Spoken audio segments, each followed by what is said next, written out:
Gap, ulit yung sino. Hindi, yung packet.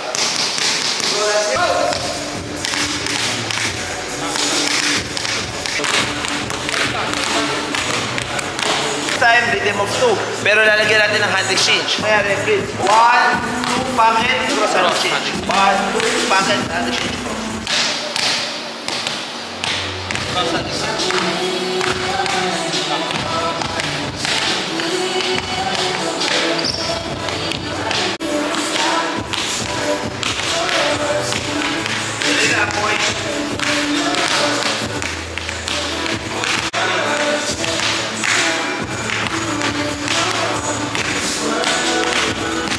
Wala nang pump. Continuous cross na.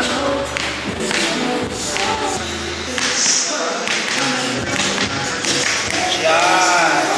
Yan. Then cross.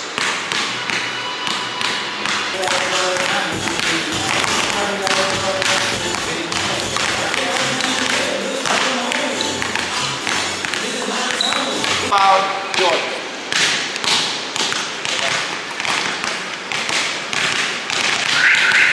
Wow!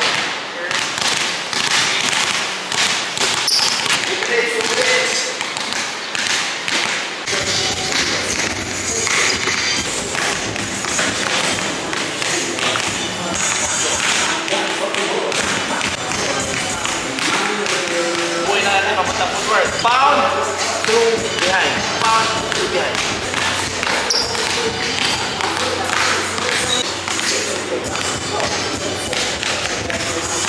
Tawag natin dito, wrap step. Kaya siya tinawag na wrap step kasi yung paa nyo parang magbabaluktot, parang yung nirarap. Diba pag nagigip wrap kayo, tinatali ninyo.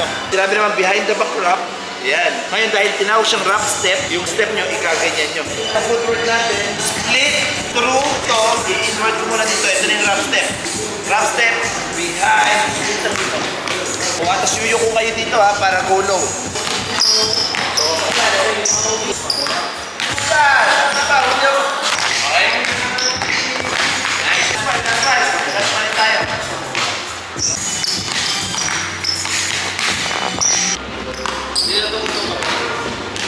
Last one.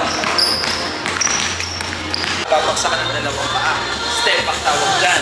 Pero since ang gagawin natin, reset step, 1, 2. Hindi siya babagsakan ng dalawang paa. Dito, behind the back ninyo, behind the back. Reset step, dito may start.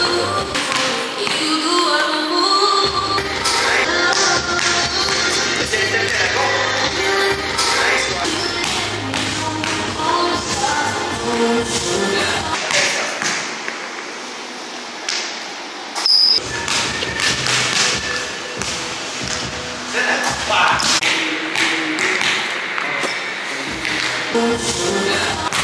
Inverted reset step. Ito yung reset step. Ngayon, hindi naman ako inverted reset step. Right and left. Mamaya ikaw naman, ulo, pound, pound, cross. Ito naman dito.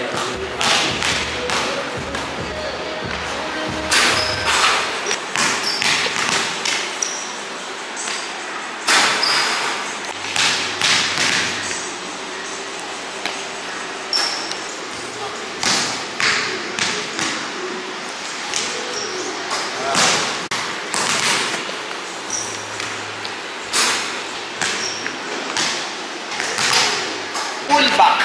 Kung sinabing pull back, para siyang step back na very aggressive. Magre-reset step ka muna ng isa. Instead na ilalan mo to, di ba ito reset step? Ito, partial reset, pull back. Hey!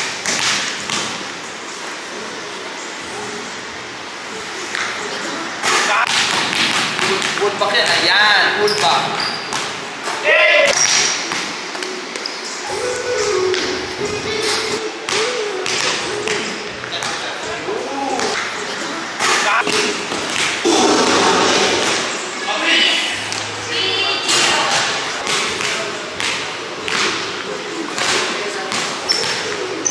Kapag green, reset step lang tayo, green. Kapag blue, inverted. Kapag red, ayan na. Yan, let's go. Hey! Tulog na tayo. Nice one, break, please.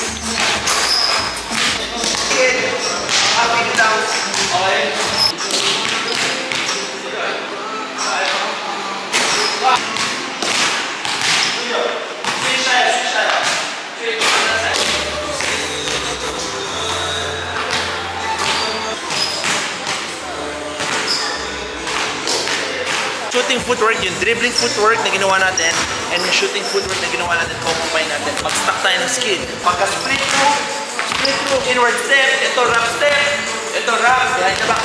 At the same time, kaya ako nilagay ito, Prince and Julio, para pag umatake kayo, papunta sa basket, hindi kayo mag-go wide, hindi kayo pupunta dito. Kasi pag pumunta kayo,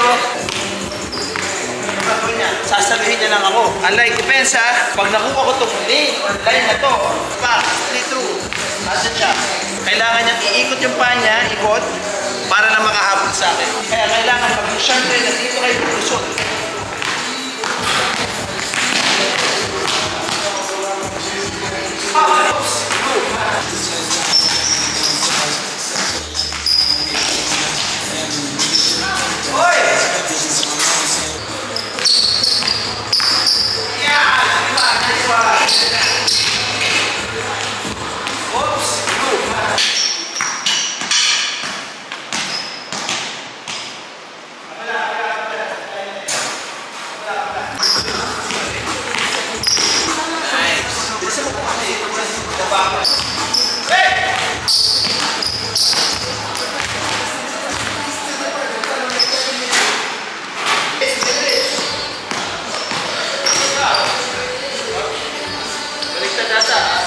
Para lang mas maging athletic sa pag-finish. Babato lang ni coach ko na maganda.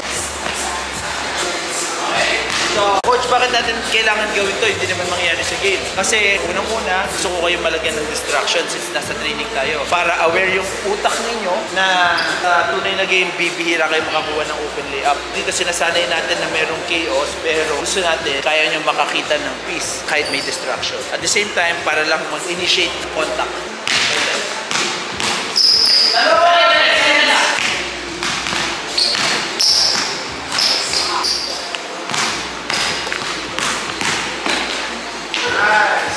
Kanina, nag-training.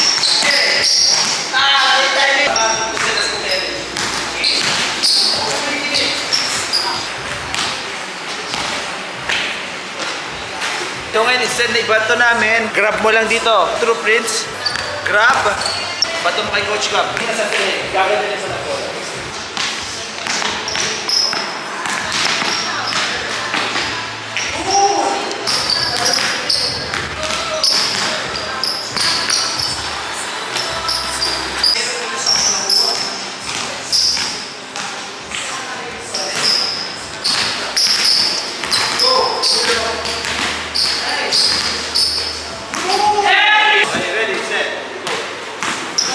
God.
Yeah.